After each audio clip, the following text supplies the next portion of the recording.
Andrés Romero, buen día, muchas gracias por recibirnos en Bahía, ¿cómo estás?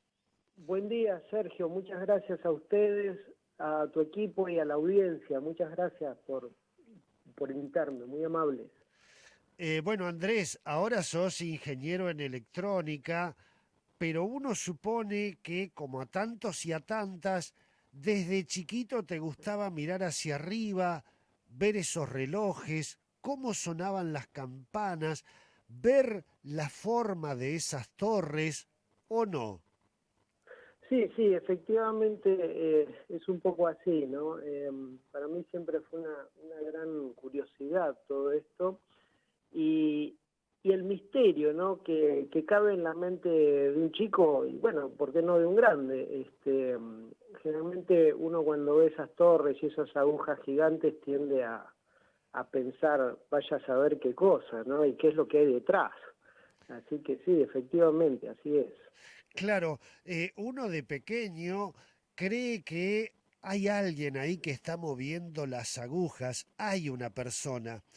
Y de grande resulta que uno entiende que hay una persona que arregla esos relojes, que los pone en hora, que hace que en esta costumbre que tenemos de mirar a ver qué hora es, eso funcione a la perfección. Andrés, uno se imagina también mecanismos súper complejos, mecánicos, los que mueven esas agujas. ¿Es así? Sí, vos sabés que la tendencia de uno es a pensar que detrás de esos cuadrantes o detrás de esas agujas hay unas máquinas tremendamente grandes y con engranajes gigantes y mecanismos complicados. Que si bien un poco es así, no lo es tanto el tamaño.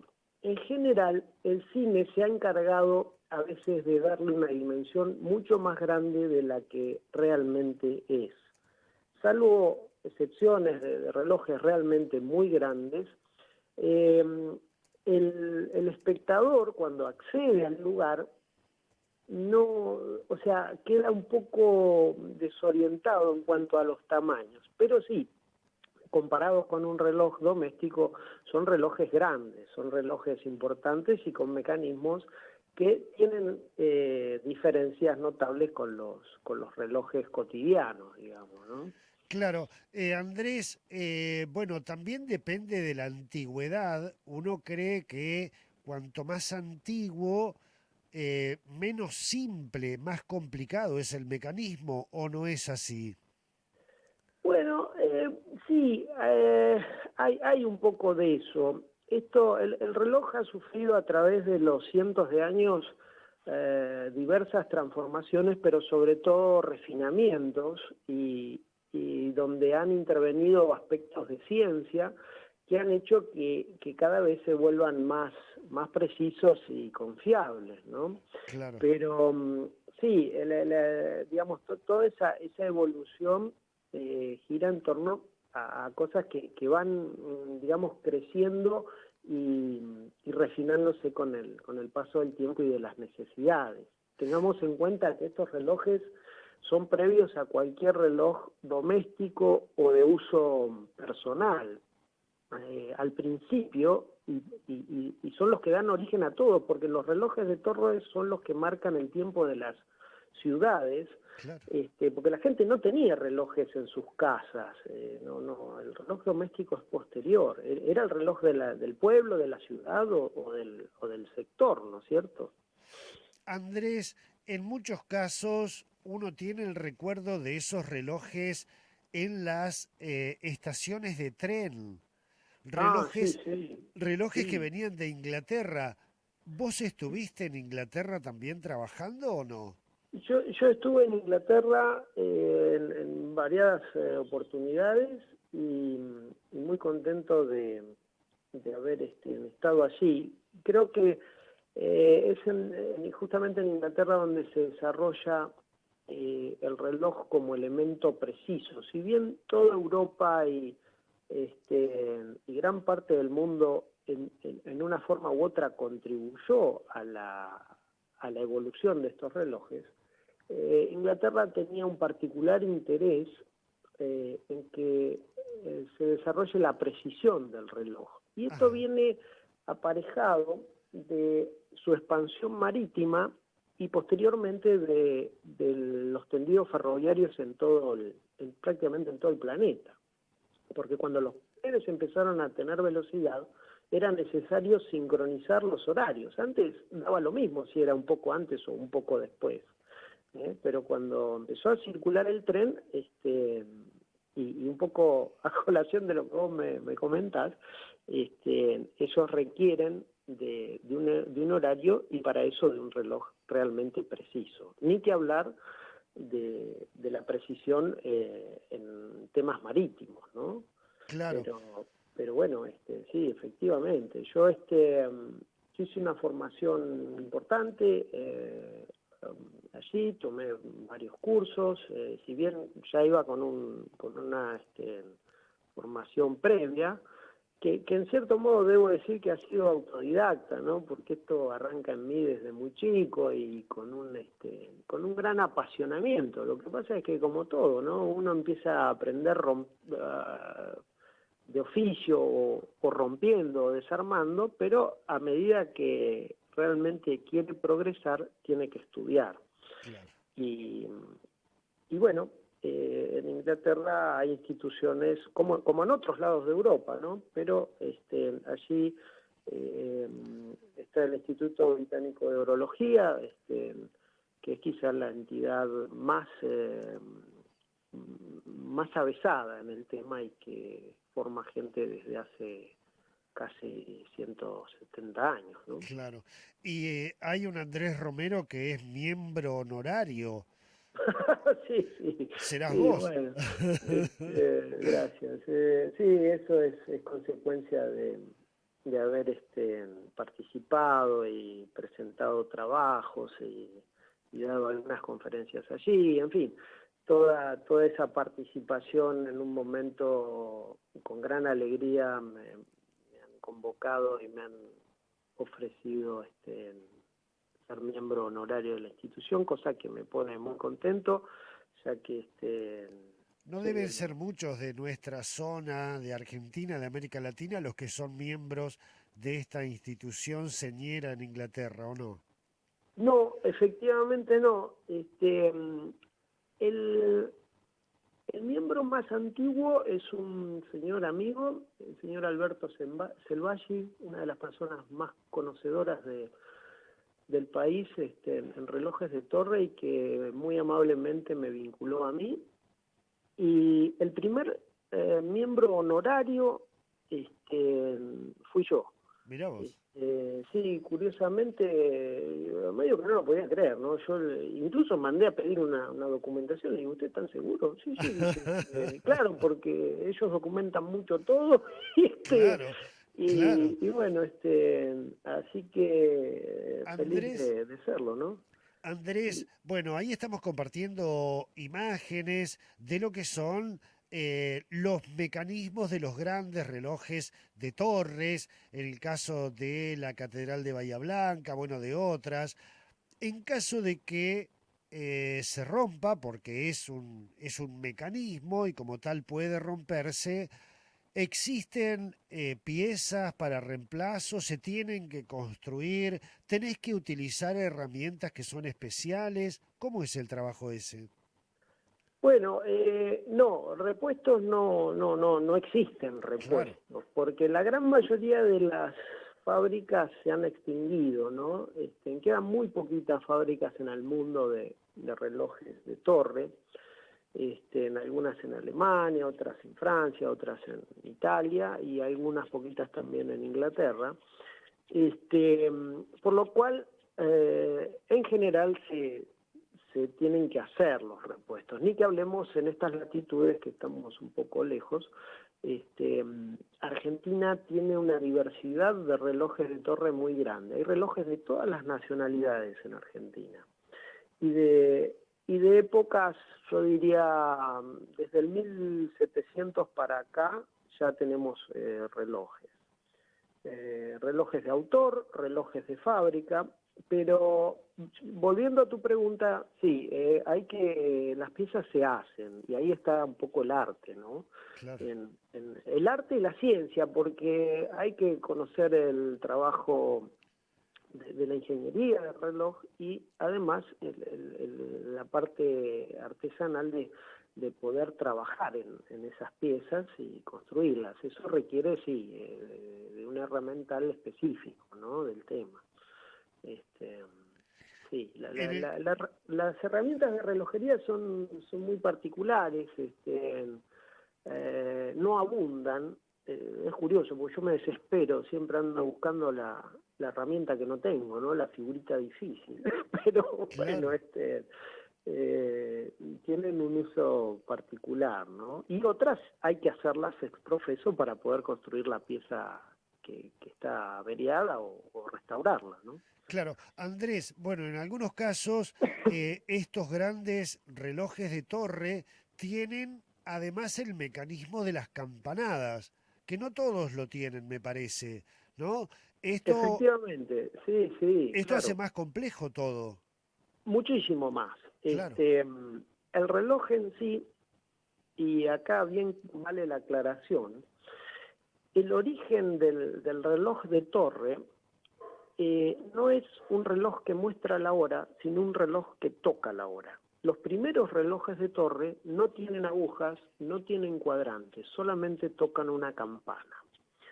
Este, si nos remontamos alrededor del 1300, entre el 1300 y 1400 hay documentación. Si bien hay relojes previos, la documentación es muy poca, ¿no? Ajá. Y estos relojes en general tienen gran incidencia el aspecto religioso, porque durante esa época el día se divide en lo que se llaman las horas benedictinas, que que eran horas que usaban en los conventos o en las abadías los frailes para sus rezos.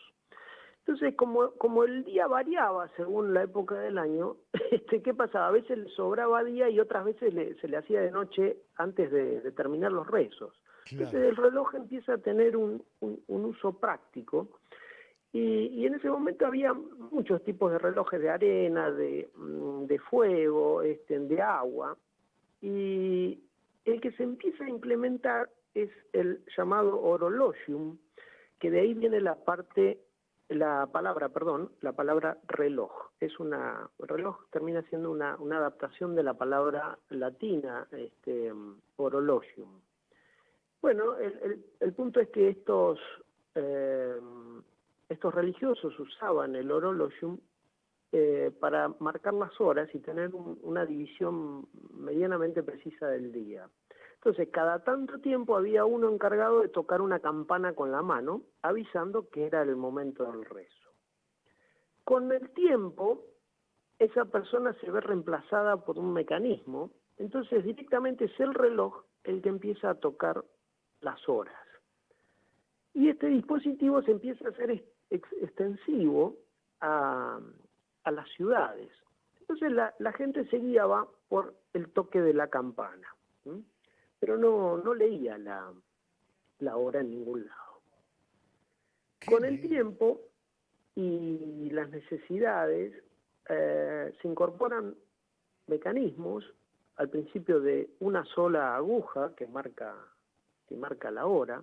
El día se divide en distintas formas. Por ejemplo, en Italia es muy común encontrar cuadrantes de relojes de 24 horas.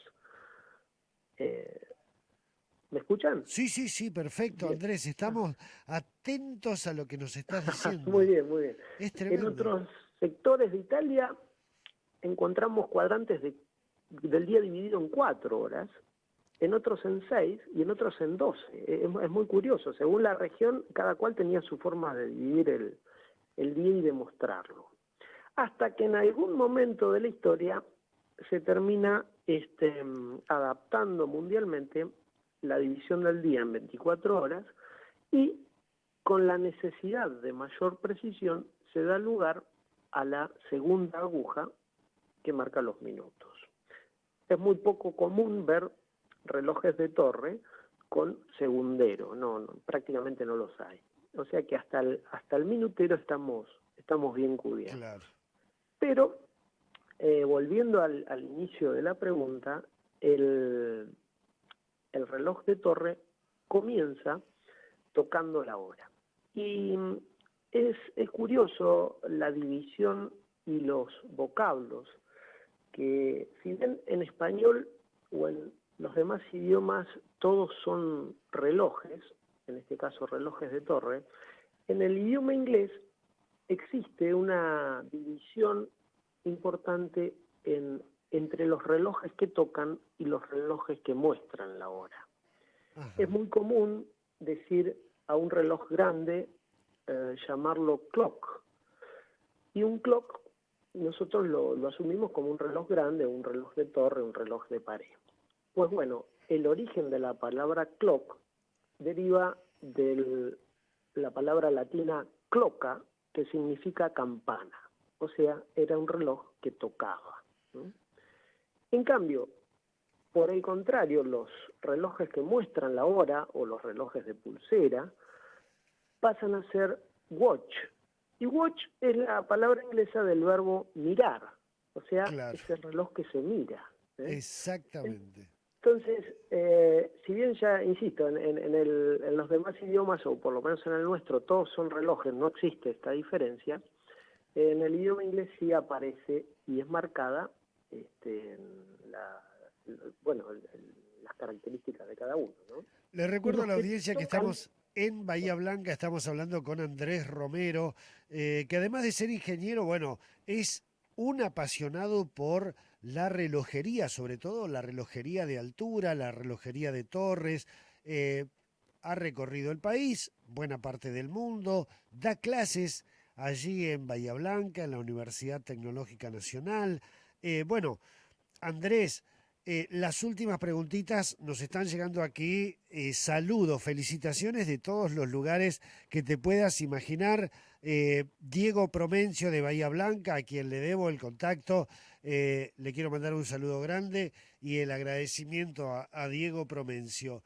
Andrés, acá preguntan cómo se hace para darle cuerda a un reloj de una catedral, por ejemplo. bueno, antes que nada agradezco a mi amigo y ex compañero secundario Diego Promencio por esta vinculación tan amable. Así es. Y respecto a la pregunta del oyente, bueno, efectivamente, estos son relojes, vamos a decir, tracción a sangre, porque requieren de la persona que les da cuerda, ¿no? Tienen una gran manija que, bueno, se inserta en el mecanismo y se les da cuerda. ¿Qué quiere decir dar cuerda? Bueno, quiere decir enrollar sobre un tambor un cable de acero al momento que levanta pesas que al momento de descender hacen girar el reloj. Ajá. Y justamente viene bien la pregunta porque de ahí tomamos otra palabra de la jerga, como es dar cuerda. Nosotros decimos dar cuerda al reloj.